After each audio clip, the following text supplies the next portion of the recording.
आर्थिक प्रभाव के श्रेणी में ही आज का हमारा टॉपिक कुटीर उद्योगों के पतन पर है।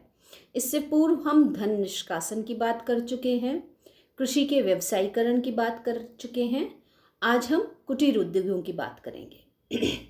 18वीं सदी तक विश्व का जो समृद्ध धन संपन्न व्यापारिक दृष्टि से भारत एक समृद्ध राज्य था। मार्को पोलो ने भारत को एशिया का मुख्य बाजार बताया और 1700 ईस्वी में भारत की आर्थिक दशा का वर्णन करते हुए बर्नियर ने लिखा था कि बंगाल में धन आने के 100 दरवाजे हैं पर बाहर जाने का एक भी नहीं, यानी धन का आगमन ही हो रहा है और वो वहाँ संचित हो रहा है। लेकिन भारत पर ब्रिटिश आर्थिक नीतियों का जो घातक परिणाम पड़ा, उसके चलते हम देखते हैं कि भारत की ग्रामीण अर्थव्यवस्था जो थी वो छिन्न भिन्न हो गई। कृषि की अवनति हुई, उद्योग धंधों का विनाश हो गया, समाप्त हो गए।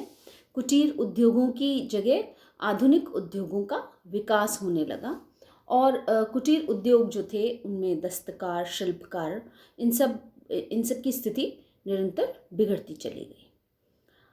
प्रारंभ में हम देखते हैं कि अंग्रेज भारतीय शिल्पकारों और दस्तकारों द्वारा तैयार सामान जो था उन्हें उनकी जो विदेशी बाज़ारों में बहुत ज़्यादा मांग थी, उसी को भारत से ले जाके बेच के अपना मुनाफा कमाते थे।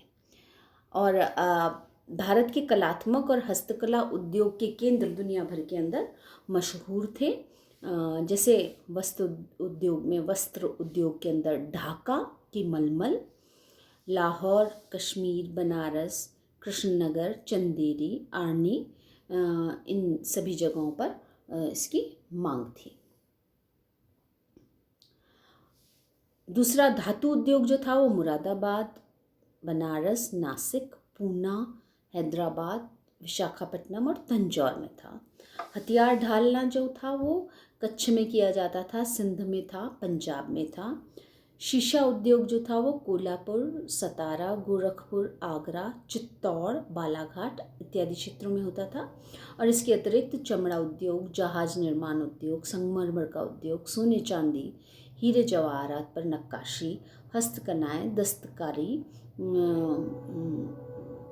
अन्य बहुत सारी ऐसे कलाएं थी जो कि भारतीय आर्थिक उन्नति और कलात्मक सौंदर्य को तो प्रकट ही करती ही थी, साथ ही साथ भारत को एक समृद्ध राष्ट्र भी बना रही थी। ईस्ट इंडिया कंपनी ने ऐसी कुछ नीतियां अपनाई जिससे भारत में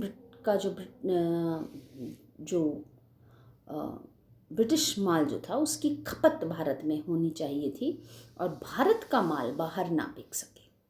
शुरुआत में 1769 के अंदर कंपनी ने बंगाल से कच्चे रेशम की पैदावार को बढ़ावा दिया, यानी रेशम की पैदावार बढ़ी और भारत में जो रेशम तैयार किया उस माल की बिक्री पर प्रतिबंध लगा दिया गया। 1835 में भारत में रुई से तैयार ब्रिटिश माल पर केवल 2.5% आयात कर लगता था। रुई से निर्मित यानी सूती, रुई हम जानते हैं कि सूती धागा बनाती है। जबकि भारत में जो तैयार माल था, ब्रिटिश माल के ऊपर तो 2.5% लग रहा था, यानी 2.5% ही लग रहा था, और जो भारतीय तैयार माल था उसके ऊपर 15% चुंगी लगती थी। यानी आप समझ लीजिए कि कितना महंगा वो ब्रिटिश माल के मुकाबले हो जाता था। फिर अंग्रेज़ी प्रशासन ने भारतीय रेशमी और सूती कपड़ों पर इतना अधिक कर लगा दिया कि ये इंग्लैंड के बाज़ार में प्रवेश पा ही नहीं पाया। अंग्रेज़ों द्वारा भारतीय रजवाड़ों को नष्ट करने के लिए दरबार में शोभा बंद हो गई, यानी जो दरबार में डिस्प्ले होता था वो समाप्त हो गया। और जब ये समाप्त हो गया तो जो हस्तकला, ललित कलाएं जिनका कि दरबार के अंदर पेश करके शासक से संरक्षण प्राप्त किया जाता था वो भी समाप्त हो गई। फिर हम देखते हैं कि यूरोप की औद्योगिक क्रांति जो हुई उसने नई मशीनों का निर्माण किया और इन नई मशीनों के आगमन से भारत के कुटीर उद्योगों का पतन होना सुनिश्चित हो गया था, क्योंकि भारत में मशीन से नहीं हाथ से कार्य किया जाता था। यातायात के नवीन साधनों के विकास ने ब्रिटिश माल का आयात बढ़ा दिया, माल ज़्यादा आने लगा और अब एक स्थान से दूसरे स्थान पर भी वो आसानी से जाने लगा और भारतीय बाज़ार में सस्ते दामों पर बिकने लगा, जिससे भारतीय कारीगर जो थे वो लाखों की संख्या में बेकार हुए, बेरोज़गार हुए। भारतीय हस्तकला उद्योग की जो उन्नति थी उसमें कुछ बाधाएं थी, क्योंकि वो सुसंगठित नहीं थे, वो लोकल लेवल पर ही काम करते थे। और उन जो कुछ थोड़े बहुत संगठित थे उनका सीमा क्षेत्र बहुत सीमित था। तो इस तरीके से हम देखते हैं कि जो ग्रामीण व्यवस्था थी, ग्रामीण क्षेत्र में जो कारीगर थे, उन सब का पतन होने लगा। एक अन्य पतन जो था वो राष्ट्रवाद की भावना की कमी था, क्योंकि अब भारतीय युवक जो था वो अपने गौरव को भूल के पाश्चात्य सभ्यता संस्कृति जो थी उसमें उसका अंधा अनुसरण करने लगा था, और इसलिए वो भारतीय चीज़ों को उन्होंने सपोर्ट देना बंद कर दिया था। ये भी एक कारण रहा। अंग्रेज़ों ने भारतीय उद्योग धंधों को नष्ट करने के लिए बहुत सी नीतियाँ, यानी जो उनके हाथ में एडमिनिस्ट्रेशन आया और प्रशासन आने के बाद उन्होंने जितनी भी नीतियाँ लागू करी, उनमें से ज़्यादातर नीतियाँ भारतीय उद्योग धंधों को समाप्त करने के उद्देश्य से की गई थी। कारीगरों की हालत जो थी वो मजदूरों की सी हो गई, उन्होंने अपना उद्योग छोड़ दिया और वो कृषि करने लग गए। औद्योगिक नगर जो थे, जो बसे हुए थे नगर, वो नष्ट हो गए।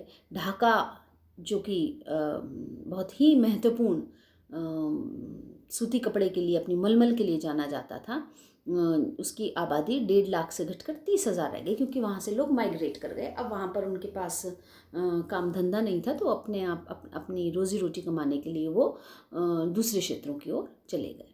तो इस तरह हम देखते हैं कि अंग्रेज़ों की जो परिवर्तित राष्ट्रीय आर्थिक नीतियाँ थी, उन्होंने भारतीय उद्योगों को समाप्त किया, लाखों कारीगरों को, शिल्पकारों को और दस्तकारों को बेकारी की ओर लेकर आए। एक बहुत बड़ा बेरोजगार वर्ग तो उत्पन्न हुआ ही, भारतीय जो प्रांत था उसे आर्थिक हानि का सामना करना पड़ रहा था, और अर्थव्यवस्था की दृष्टि से वो पूरी तरीके से कमज़ोर हो गई